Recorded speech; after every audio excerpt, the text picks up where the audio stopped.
Freeform is a powerful feature that industrial designers and anyone with a need to design ergonomic, freeform shapes will be glad that SOLIDWORKS includes.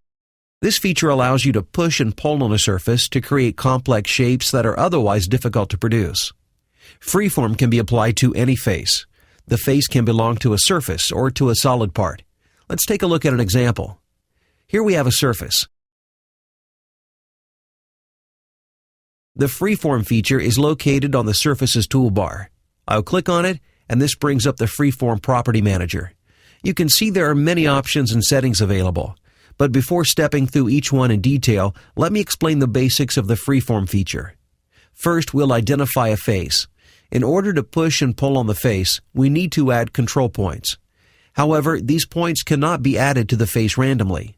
They must be created along control curves. This sets up our basic procedure. Identify a face, create control curves, create control points, then push and pull. Now let's run through this procedure. I'll begin by selecting the face, and SOLIDWORKS then creates a mesh or grid on the face. These will come into play in a moment. Each of the four sides of the face will also have a continuity callout. This setting controls how the boundaries of the face will behave. Options here are contact, tangent, curvature, movable, and movable tangent. With the exception of movable, these settings behave exactly as you would expect. Movable is interesting because it allows you to modify a face by actually changing its boundary edge. I'll set one boundary to movable. Notice when I arrive at the movable setting, the Add Control Points button in the Feature Manager is activated. This is because the movable setting automatically treats the boundary edge as a control curve. I can now click the Add Points button and click along the edge to create control points. I'll use 2 control points in this case. As soon as my second point is created, my pointer will offer a shortcut allowing me to right-click and finish the point creation process. However, if I move the pointer, the right-click shortcut will disappear. To exit out of the point creation mode, I can either click the Add Points button again, right-click and select Add Points from the pop-up menu, or press the Escape key on the keyboard. You'll know you've exited point creation mode when your pointer returns to the standard selection arrow.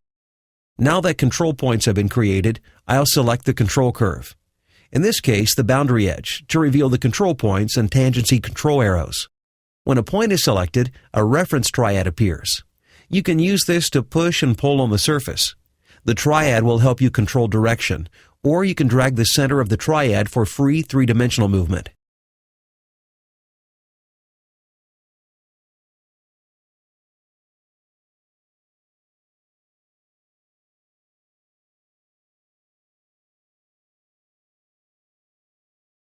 The behavior of the triad can be controlled using the options in the Property Manager. It can be orientated based on the global coordinate system, the surface, or the control curve.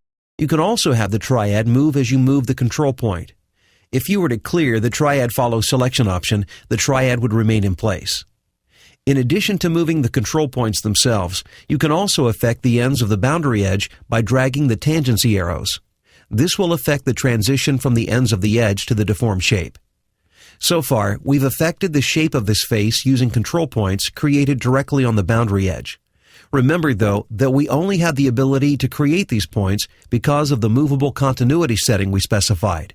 In fact, if I click the continuity callout and change it to contact, all modifications are lost.